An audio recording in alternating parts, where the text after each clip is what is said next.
anaerobic phototropic bacteria, and they actually take nitrogen out of the air and turn it into usable nitrogen for plants. And that's coming. You're going to see a lot more work on this right now. So I hesitate now to tell you everything anaerobic's bad. I used to just tell you no. Anaerobic is a lot more dangerous because why? There's a lot of, we call them switchers. There's a lot of bacteria that can go anaerobic. One of them is really successful at it. It's E. coli. E. coli loves to be anaerobic, but they can survive in an aerobic condition. So you get him already in there because the manure you're using might have come from a grain-fed cow, had some in it. And you keep it aerated and you use it, and the good guys can just basically outnumber the bad guys so that you got a good mix. But you let that thing go anaerobic a day or so and don't know it, and you're pouring some heavy E. coli on something you may be eating. And that's probably not a good idea. And I'm very pro-germ. You know, all of us have E. coli in us right now. Probably every week you eat a little E. coli. It's not good for you, but you overwhelm it. Your body can handle it. It's when you get that hamburger that's got 100 million in 3 ounces of meat, and your body has been overwhelmed, and you can't overwhelm it. That's when you get O157N7, and that's when you kill 20 or 30 people from having hamburgers. I always get off the subject. Don't buy hamburger meat. Make your own. Think about this and it'll make sense. You got a piece of meat that's got a few E. coli on it. Mine probably do. On the surface. It's been never cut open. Okay? It's pretty safe. It's not able to penetrate very deep into that meat. You wash it thoroughly or you take care of it, you cook it. So the outside on both sides gets 160 degrees. Only has to have 135 to die. You're safe. Take that same piece of meat, let the grinder grind it up for you and keep it 2 or 3 days. And you have created thousands of square inches more of surface area with oxygen all put into it. It's just really feeding these guys. And then once it goes anaerobic, now you've got your anaerobic E. coli. They can live in it. All the good guys start going away. Who starts multiplying? So then you take this hamburger meat. I happen to like mine rare. Cook it on the outside on both sides. Oh, I'm pretty safe. No, you're not. That thing has infiltrated that entire piece of ground meat. You see the difference? It's a method. So what did I do? I invested in $99 in a meat grinder. When I do have to buy meat, I always buy hunks of meat. I wash them under water, believe it or not, just like you would your hands. If you want to get wacky about it, you can use Dr. Bronner's peppermint soap and soap the thing. It'll go away. It won't taste at all. My wife's that wacky, I'm not. And then right before you're going to use it, you grind it up and make hamburger. It takes 4 minutes. And it's so fresh, and it's so good, and it's so safe. Okay, back to my bugs.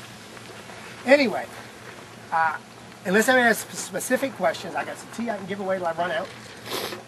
And if you have specific questions, I'd like to answer. It is not rocket science.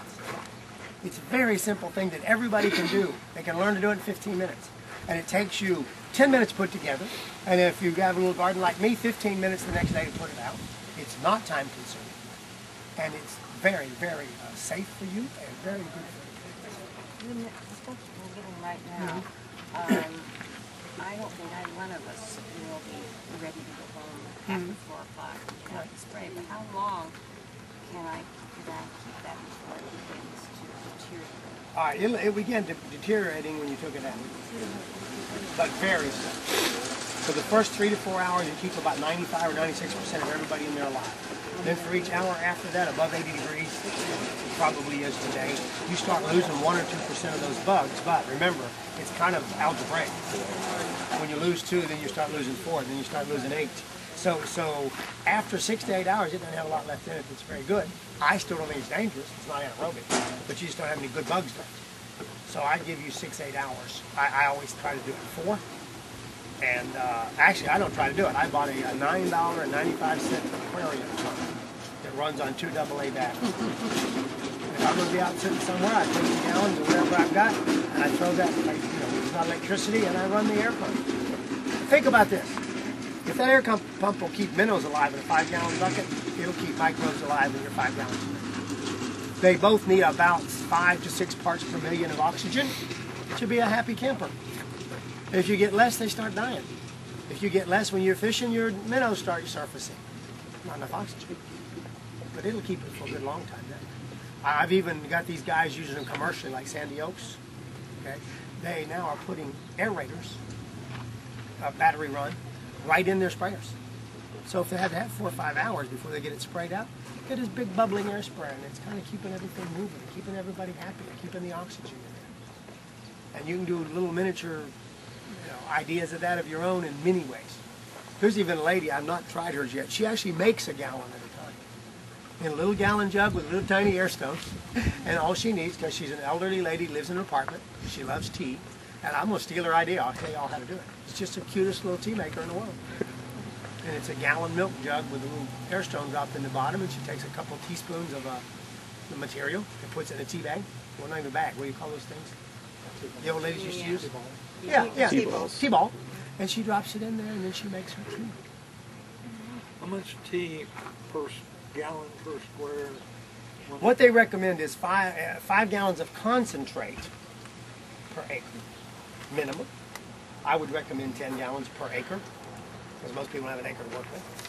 And then again, whatever water it takes to get it out. I don't care how you get it out. In my case, I pour most of it. Because again, I grow individual plants. Again, those of you that listen to me, I don't own the lawn. I quit that a long time ago. Matter of fact, my lawn, I have a big walkway. I don't have a driveway either. You have to walk to the house. And all along, it's all the junk that we've quit using. The lawnmower's sitting there, and it's rusting. And we just let it, so as you come along, you sort of get a history of what we ain't doing. And we do it, it's become a real jungle. It's almost a joke, but with all this stuff we've given up on, we just have it hanging along and hanging in the trees and sitting on the side. Got a couple of stoves we quit using, those old wood stoves that burn out. Any other questions? Did you already talk about how to make our... We can do it right now. It's very easy. Oh, I love you, sure. These are buckets. You can either make your own, very inexpensive, they're about $25, or you can buy them for here for about $50. They make them just up for you. And in the simplest mode, all you do is take it. In fact, let's show everybody, because I'll just show how I made it. We're just going to make 5 gallons of Keep it some shade. It smells, but this smells just like dirt. Right? No pea smell, no anything. And we need a little sweeter with molasses. I didn't use molasses today because it was pretty warm. And I already had pre-made my bugs. I'll explain that to you if you want. This is bubbling adequately, but not super, but it's safe. I've had tons of tests from my microscope. One of the things I do think is wrong with the commercial systems is they're too exciting. They're too excited, and they're beating the heck out of their fungus. Funguses are very delicate guys. When you start boiling that water that looks like a hard boil, you're just beating those fungus to death. Okay, so I disagree with them on that. Bubbles should be about what these look like. If they're too tiny, this sounds strange, you can put micro bubbles out that'll break your bacteria apart. So you don't want them too small. But also remember, bubbles as big as your hand, not much surface area to them. You're not doing much good for the actual aeration of the water. So this is a good size bubble. These are from, let me show you these things. Pull one. I don't think that'll, well, yeah, that's my air balls. Now, you're going to get 3 smaller ones. Who was the lady with this? I'll show you yours. They're only about this big, but you're only doing 5 gallons, so it doesn't matter. And then you buy a pump. This is a more expensive pump than you need, but it's still not expensive. It's $70. I got $100 here. If you go buy any 25 or 30 gallon tea maker, they're $500, $600, $800,000, and it is ridiculous. Because I'll put them in my microscope, anything they want to bring me, and I'll guarantee I get as good bugs as they can. And that's what we're looking for. So anyway, once you get your, go ahead. Where you get the pump? This actually comes from a company called Aquascapes. They're a pump company that builds pools. But I know, for instance, Cooper's is a dealer, Gardenville's a dealer. If you find an Aquascape dealer, they'll have these pumps for you. This one's a little different. See, I can turn it down. And I can turn it up. And then at Sandy's, we actually bought a 1/4 horsepower, 1/2 horsepower jacuzzi pump. And it'll blow your brains out there. I had to put a valve on it to let the air out, because I was blowing the water out of the top of it. And you don't want to do that. So that's it. If you're going to be a bigger unit, you do not need a $900 pump. Even for a big unit, 50 or 75 gallons, you need a $150 pump. So once you get this in, ma'am, what I did is, and I'm going to show you mine. Believe it or not, I got to go to a dinner after this. So I'm not supposed to be getting dirty. It's one of my wife's going to be yelling at me.